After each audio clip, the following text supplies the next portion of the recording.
Hello, my friends, and welcome back. Thank you very much for being with me again today.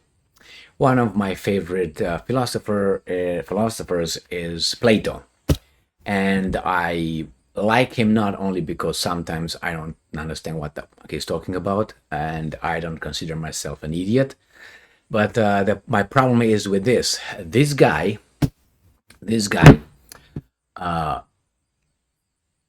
was teaching, let's say, 200 and 500 years ago, about, let's say. So at that time, they barely knew how to wipe their asses, let's put it this way. And this guy, with just barely clothed, he thought of things in a certain way with his fantastic intelligence, knowledge, and wisdom that us or we, after with so much information available, are just simply idiots compared with this guy. And why did I start with him?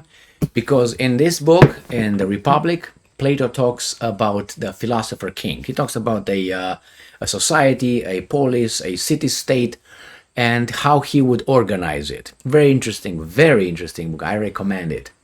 And he talks about the Philosopher King. The Philosopher King is the guy in charge, an enlightened individual who is going to be balanced. He was like a perfect, almost like a god, but not a god because I don't have supernatural qualities.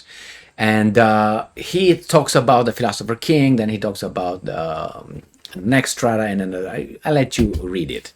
So what's going on here? We have, he talks about the Philosopher King, and the Philosopher King is this enlightened guy that just has the power, does everything right, and is not going to be a tyrant. That's the whole point.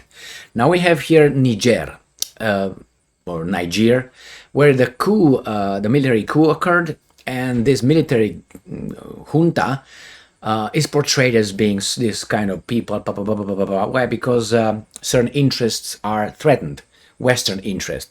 France, primarily, United States, secondarily, that have military personnel located in Niger. So what's going on? These guys took power.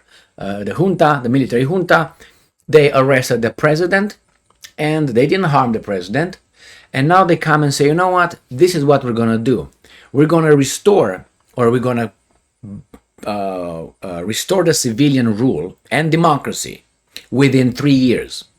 So instead of doing like junta does in general, like killing the opposition and everybody else and keeping power, consolidating and keeping it over there, these guys say that they are not like that. They are a little bit like Philosopher Kings. Well, we did it because we had to do it. There were some problems. This is a wake-up call. This is my interpretation. A wake-up call, and we're going to solve the things. Now, it's hard when you get the power to not want to keep it that way. So these guys are saying, and I have two articles, that they will work on that within 3 years. Now, what's going to happen in 3 years? A lot of things can happen in the next hours. So let's read these two, not articles in their entirety, but just the titles. CNN, Niger coup singular, proposes return to democracy within 3 years. So the military ruler, General Abdurrahman Chani, oh my God, Chiani, I think I butchered this guy, sorry, who ousted President Mohamed Bazoum and seized power in a coup, has proposed a return to democracy within 3 years. Neither the junta nor the people of Niger want war and remain open to dialogue, end quote, the general said during a televised address on Saturday evening. He said the principles of the transition would be decided within the next 30 days as part of the national dialogue hosted by the junta, and the transition itself should last no longer than 3 years. All right, the dialogue would define national priorities and call for fundamental values to guide the rebuilding of the West African country, he said. Beautiful words. Words is one thing, actions it's a different thing. So this is what he says per CNN. And I have this one here. This comes from Associated Press. Leader of Nigeria's junta said it will restore civilian rule within 3 years, but gives no details. Well, they're working on it. Now, when they're working on consolidating their power, they need time. They buy time like the Ukrainians and NATO since 2014 until 2022, or what? The leader of mutinous, from mutiny, soldiers who ousted Niger's democratic elected president said Saturday night that they will return the country to civilian rule within 3 years. Like the Americans did help the Ukrainians in 2014 to restore Viktor Yanukovych's democratically elected position as the president of Ukraine, right? Right. And he says, I am convinced, I'm quoting, I am convinced that we will work together to find a way out of the crisis in the interest of all. Well, it sounds good. We'll find out. Right? So the general gave no details on the plan, saying on state television only that the principles for the transition would be decided within 30 days at a dialogue to be hosted by the junta. Sounds good. We'll see how that's going to be implemented. Now, those 30 days are going to be used to consolidate and plan and organize for an invasion or subversive actions by the French, British, and Americans or whomever interests are running wild in Niger, or he really wants to do that. We'll find out. It's hard to relinquish power. Is that how you call it? Give it away after you get it. The problem is, let's say this general say, okay, we're going to have democracy. Do you think there will not be forces that want this guy gone? I mean, this is not a walk in the park, what's going on over there. Okay, this is a country, this is a coup, there's a military, there's weapons, there's killings coming, I suspect. Why? When you get so high on a position, it's an altitude. If someone, it's a lot of people looking at you, you expose yourself, and obviously by getting there you're going to probably step on some people's boots or cocks, and then those guys will not forget. So good so far. Maybe this guy Abdullah, he is Taichiki Kabalahaba, whatever his name is, he is one of these guys, a philosopher king, who's going to rule for about 3 years.